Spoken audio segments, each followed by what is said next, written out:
और कल में आप सभी का स्वागत है। मैं हूं स्वाति रायना। इस शो में हम आपको बताएंगे बाजार में आज का पूरा एक्शन, साथ ही कल के लिए क्या रखे अब आप स्ट्रैटेजी। हमारे साथ शो में शामिल होंगे जी बिजनेस के मैनेजिंग एडिटर अनिल सिंह भी। साथ ही हमारे साथ खास मेहमान है आज सेठी फिनमार्ट के एमडी विकास सेठी।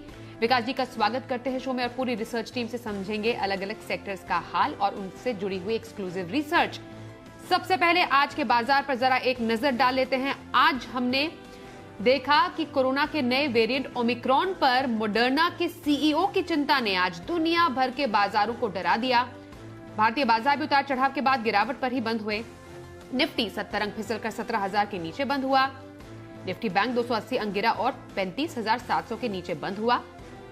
सेंसेक्स में हमने देखा करीब 200 अंकों की गिरावट रही।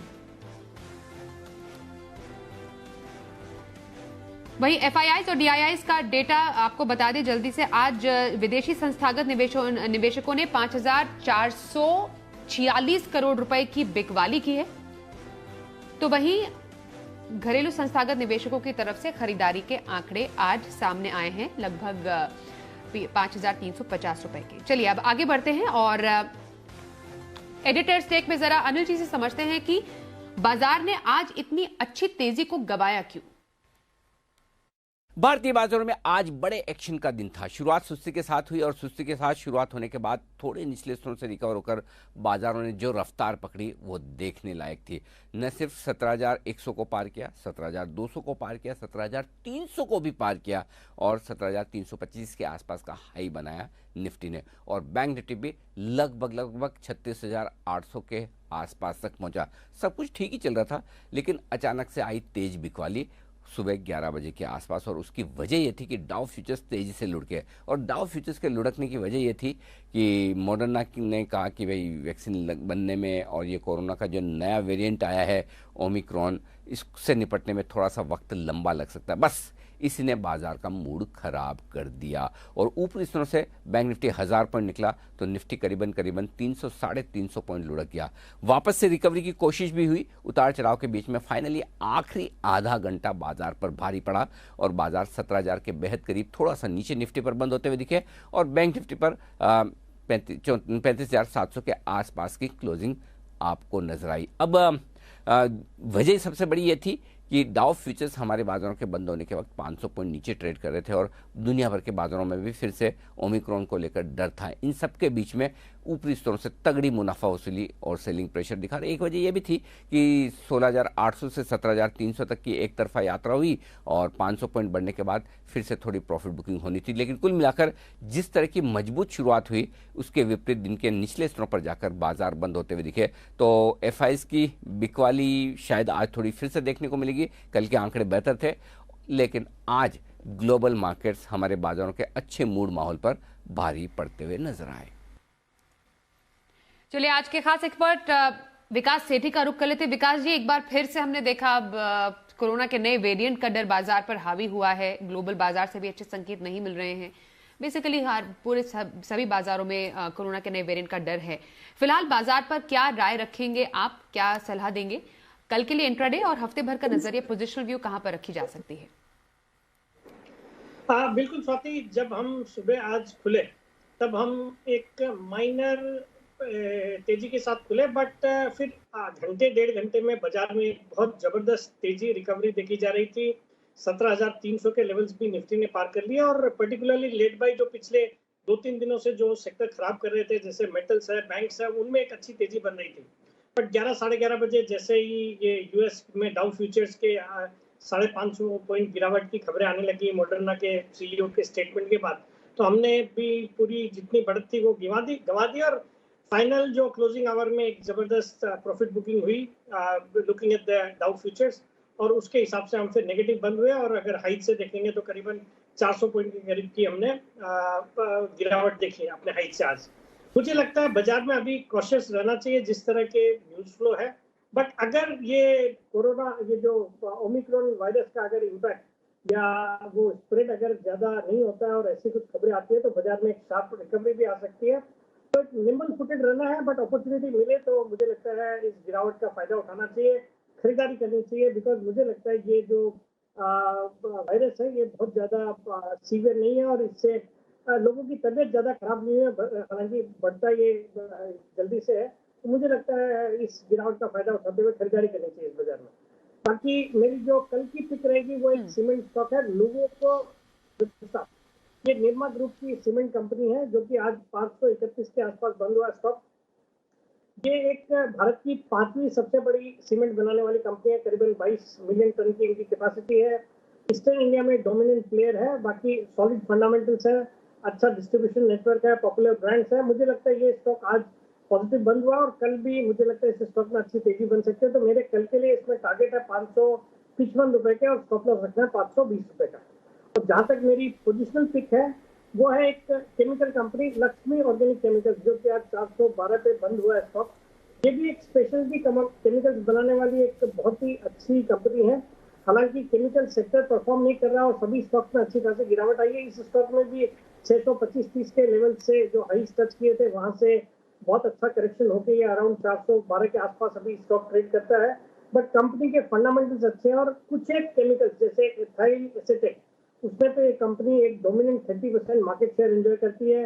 बाकी pharma, agri, inks, dyes, pigment, इन सब सेक्टर्स के लिए केमिकल्स बनाती है।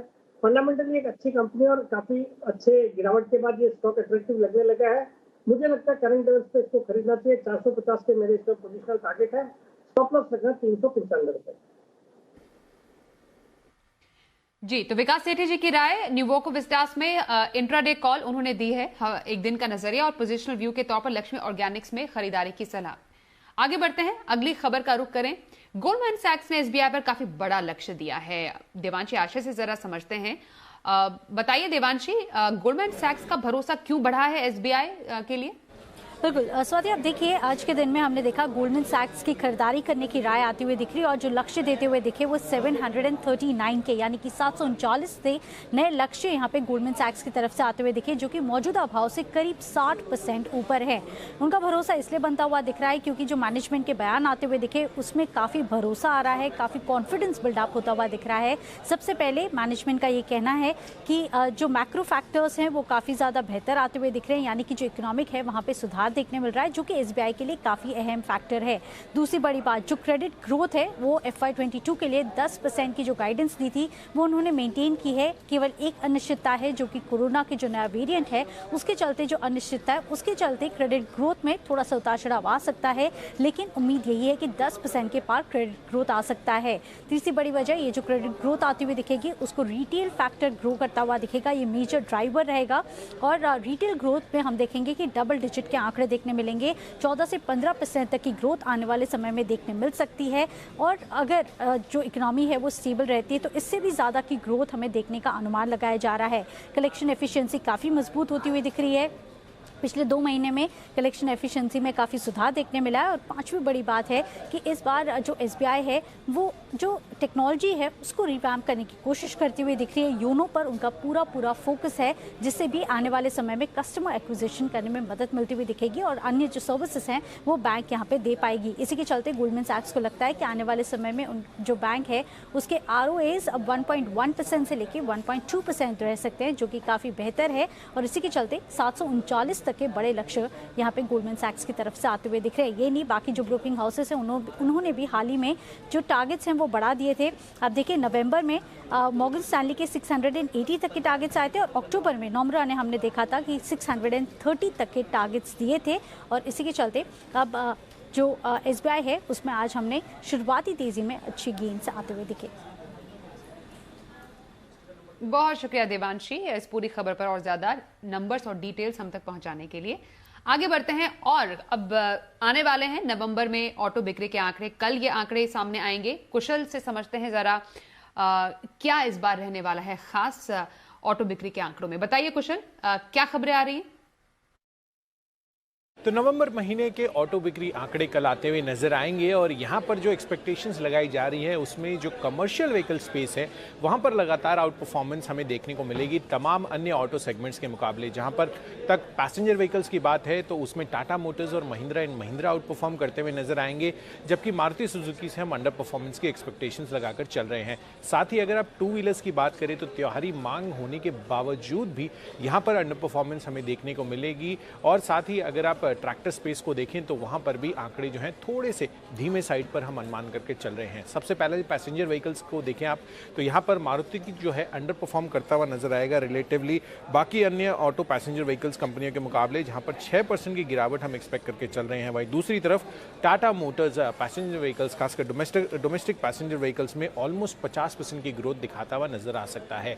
इनफैक्ट टू व्हीलर स्पेस की जैसे मैं आपको बता रहा था कि यहाँ पर दबाव रहा है, तो उसमें हीरो मोटोकॉर्प लार्जली सबसे ज़्यादा अंडर परफॉर्मेंस आ सकती है, स्पेशली रूरल प्ले है, तो 25% की गिरावट हम यहाँ पर एक्सपेक्ट करके चल रहे हैं। साथ ही अगर आप बजाज ऑटो टीवीएस मोटर्स को देखें तो वहाँ पर 7 से 10%, 12% तक की ही गिरावट हम एक्सपेक्ट करके चल रहे हैं। डेफिनेटली रॉयल एनफील्ड जो है, जो कि हायर सेगमेंट की बाइक्स है, वहाँ पर 15% की फॉल हमारी अभी तक की टू व्हीलर्स में एक्सपेक्टेशंस है। इनफैक्ट अगर आप देखें तो यहाँ पर जो कमर्शियल व्हीकल स्पेस है ये लगातार आउट परफॉर्मेंस करता हुआ नजर आ रहा है, और इस बारी भी नवंबर महीने में हमारी एक्सपेक्टेशंस यही है कि यहाँ पर टाटा मोटर्स जो कमर्शियल व्हीकल की सेगमेंट है वहाँ पर 28% की ग्रोथ रह सकती है, पर VECV आयशर मोटर्स का जो ये सेगमेंट है ये क्लियरली आउट परफॉर्मर करता हुआ नजर आएगा। करीब 71% की ग्रोथ यहाँ पर भी एक्सपेक्टेड है। और अंत में अगर आप ट्रैक्टर्स की बात करें तो यहाँ पर M&M और स्कॉट्स दोनों ही कंपनियों की 7 से 10% की गिरावट सालाना आधार पर हमारी एक्सपेक्टेशंस है। तो डेफिनेटली अगर आप देखें तो टू व्हीलर के under performance but commercial vehicles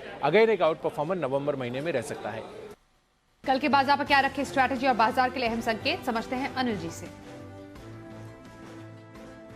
जहाँ तक कल के बाजारों का सवाल है, देखना ये होगा कि कोरोना के नए वेरिएंट ओमिक्रॉन से किस तरह की खबरें आती है, ये सबसे बड़ा ट्रेंड डिसाइडर होगा। और साथ ही डाउ फ्यूचर्स जो 500 पॉइंट नीचे ट्रेड कर रहे थे, देखते हैं अमेरिका में आज क्या कुछ होता है और कल सुबह डाउ फ्यूचर्स आपको किस तरह का ट्रेड करते हुए दिखते हैं। तो पूरी तरह से भारतीय बाजार दो फैक्टर्स पर निर्भर हैं, एक कोरोना और उससे जुड़े ग्लोबल मार्केट्स का पूरा एक्शन, और दूसरा आज के सेशन में एफआईज की तरफ से किस तरह के आंकड़े आते हैं। कल वायदा कारोबार में एफआईज ने थोड़ी खरीदारी की थी, ऐसा लगा कि थोड़ा सा बिकवाली का प्रेशर उनका कम हो रहा है, और वो आज आपको पहले हाफ में दिखा भी। अब आज के खराब बाजार में भी अगर एफआईज की तरफ से बिकवाली का बड़ा आंकड़ा ना आए तो ये थोड़ी सी राहत देने वाला होगा। तो इन सारे संकेतों के बीच में आज देखना होगा क्या कुछ होता है, और उसके दम पर कल बाजारों में एक्शन दिखेगा। अब आइए सपोर्ट देख लीजिए। निफ्टी पर जो सपोर्ट है 16,700 16,800 की रेंज में अब मजबूत सपोर्ट है, और ऊपरी स्तरों पर 16,275 16,350 ऊपरी रेंज आपके लिए प्रॉफिट बुकिंग की मानकर चले।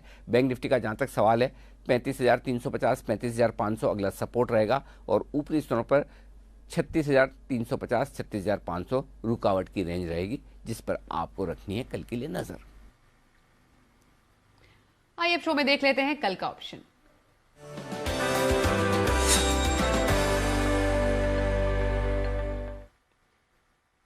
एक्सिस सिक्योरिटीज के राजेश पालविया से करते हैं बात। राजेश जी, स्वागत है आपका शो में। कल के लिए ऑप्शन स्ट्रैटेजी कहाँ? स्वाति जी, देखिए जिस तरीके से आज मार्केट में वॉलेटिलिटी देखने को मिली और हायर साइड पे मार्केट सस्टेन नहीं होते हुए दिखा, तो हमें लगता है कि थोड़ा सा और यहाँ पे मार्केट में प्रेशर एक्सटेंड होते हुए दिखा, क्योंकि आज 17,000 के नीचे हम क्लोज होते हुए दिखे। तो हम यहाँ पे स्ट्रेटेजी के थ्रू यहाँ पे कल के सेशन में प्ले करने की सलाह देंगे। बियर पुट स्ट्रेटेजी हम यहाँ पे सजेस्ट करेंगे, जिसमें हम निफ्टी का 17,000 का पुट जो कि आज क्लोज हुआ 108 रुपये को, वो बाय करने की सलाह देंगे, और उसके सामने इसकी कॉस्ट को कम करने के लिए 16,800 का पुट जो कि 50 रुपये में क्लोज हुआ, वो उसको बेचने की सलाह रहेगी। तो इस टोटल कॉस्ट जो स्ट्रेटेजी की आएगी करीब 50 आसपास ही। तो यहाँ पे जो स्ट्रेटेजी का ब्रेक वो 16,942 के नीचे, जैसे ही मार्केट 16,942 के नीचे अगर ये एक्सपायर करता है तो इस स्ट्रेटेजी में प्रॉफिट बनते हुए दिखेगा, और मैक्सिमम प्रॉफिट जो बनेगा वो करीब बनेगा 16,800 के आसपास। तो हम ये मान के चल रहे हैं कि 17,000 के नीचे निफ्टी अब क्लोज हुआ है, तो पुट कॉन्सेंट्रेशन यहाँ पे होते हुए दिख रहे हैं। तो हम यहाँ पे मान के चल रहे हैं कि निफ्टी में और गिरावट बढ़ेगी, और बियर पुट स्ट्रेटेजी के थ्रू ये इस डाउन साइड को प्ले करने के लिए हम सजेस्ट करेंगे। स्टॉक स्पेसिफिक बात करें तो अल्केम का स्टॉक हमें काफी प्रॉमिसिंग लग रहा है। आज के सेशन में काफी अच्छी स्ट्रेंथ दिखा रहा था, फार्मा और हेल्थ केयर स्टॉक्स में अच्छा एक मोमेंटम बना हुआ है। तो अल्केम के स्टॉक्स को कल के सेशन में बाय किया जा सकता है। 3670 3700 के अपसाइड के टारगेट हम एक्सपेक्ट करें कि 1 से 2 ट्रेडिंग सेशन में आते हुए दिख सकते हैं। तो 3560 के स्टॉप लॉस से अल्केम बाय किया जा सकता है। बहुत शुक्रिया राजेश जी कल के लिए ऑप्शन स्ट्रैटेजी बताने के लिए। और विकास जी आपके पास आएंगे, और लॉन्ग टर्म स्ट्रैटेजी के लिए कौन सा स्टॉक लेकर आए हैं आज? बिल्कुल स्वाति, जो आज की मेरी लॉन्ग टर्म पिक है एक ऑटो कंपोनेंट कंपनी है। स्टॉक का नाम है सोना BLW, जो कि सोना कॉम्स के नाम से सिंबल है, जिस नाम से ये ट्रेड होता है ये स्टॉक। आज 748 पे बंद हुआ ये स्टॉक। एक लीडिंग ऑटो कंपोनेंट कंपनी है जिसका फोकस इलेक्ट्रिक व्हीकल्स पे है।